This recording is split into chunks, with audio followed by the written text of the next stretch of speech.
Hi friends, இன்றைக்கி ஒரு உண்மை சம்பவத்தை பற்றி பார்க்கலாம் வாங்க. 2000ஆம் ஆண்டுகளின் ஆரம்பம். இந்தியா முழுவதும் ஒரு கேள்வி மட்டும்: பணம், அதிகாரம் இருந்தால் ஒரு கொலை செய்தாலும் தப்பிக்க முடியுமா? இந்த கேள்விக்கு பதில் தேடிய ஒரு இளம் பெண்ணின் கொலை வழக்கு தான் ஜெசிகா லால் கொலை வழக்கு. இது ஒரு சாதாரண கிரைம் ஸ்டோரி இல்லை, இது இந்திய நீதித்துறையின் மனசாட்சியை உலுக்கிய வழக்கு. ஜெசிகா லால் டெல்லியில் வாழ்ந்த ஒரு மாடல், பார்ட்டி நிகழ்ச்சிகளில் பணியாற்றும் பார்டெண்டர். அமைதியான வாழ்க்கை, அதிக கனவுகள். ஆனால் ஒரு இரவு அவளுடைய வாழ்க்கையே முடித்து வைத்தது. டெல்லி குதுப் கொல்னாண்டோ, ஒரு ஹை ப்ரொஃபைல் பார்ட்டி. அரசியல்வாதிகள், பணக்கார இளைஞர்கள், பெரிய பெரிய பெயர்கள். அந்த பார்ட்டியில் ஜெசிகா லால் பார்டெண்டராக வேலை பார்த்து கொண்டிருந்தாள். அப்போது ஒரு இளைஞன் மதுபோதையில் அவளிடம் வந்து கேட்டான், ஒரு ட்ரிங்க் வேணும். ஜெசிகா சொன்ன பதில் மிக எளிதானது: பார்ட்டி டைம் முடிஞ்சிருச்சு, இனிமே ட்ரிங்க் சர்வ் பண்ண முடியாது.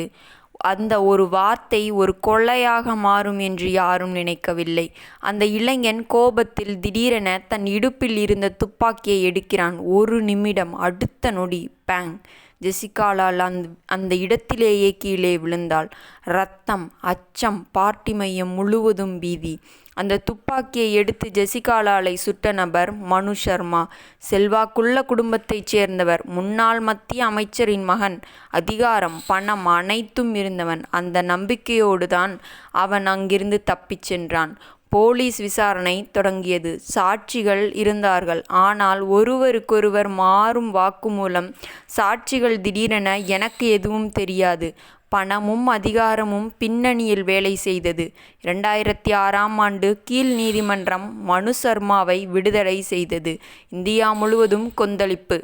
மீடியா கேள்வி கேட்டது, மக்கள் தெருவில் இறங்கினார்கள். ஒரே கோஷம்: ஜஸ்டிஸ் ஃபார் ஜெசிகா. இந்த வழக்கு ஒரு கிரைம் கேஸா இல்ல, ஒரு மக்கள் இயக்கமாக மாறியது.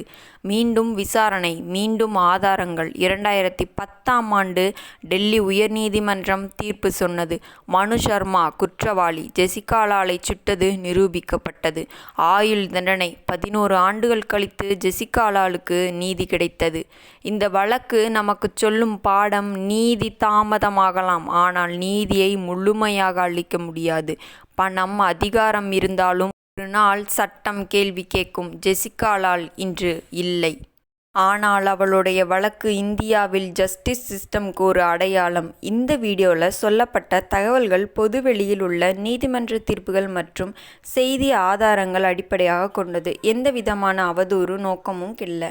இந்த மாதிரி டெய்லியும் உண்மை சம்பவங்களை பற்றி நீங்கள் தெரிஞ்சுக்கணும் அப்படின்னா நம்ம சேனலை லைக் பண்ணிக்கோங்க, சப்ஸ்கிரைப் பண்ணிக்கோங்க. அப்போ தான் நாங்கள் போடுற வீடியோ டெய்லியும் உங்களுக்கு வரும்.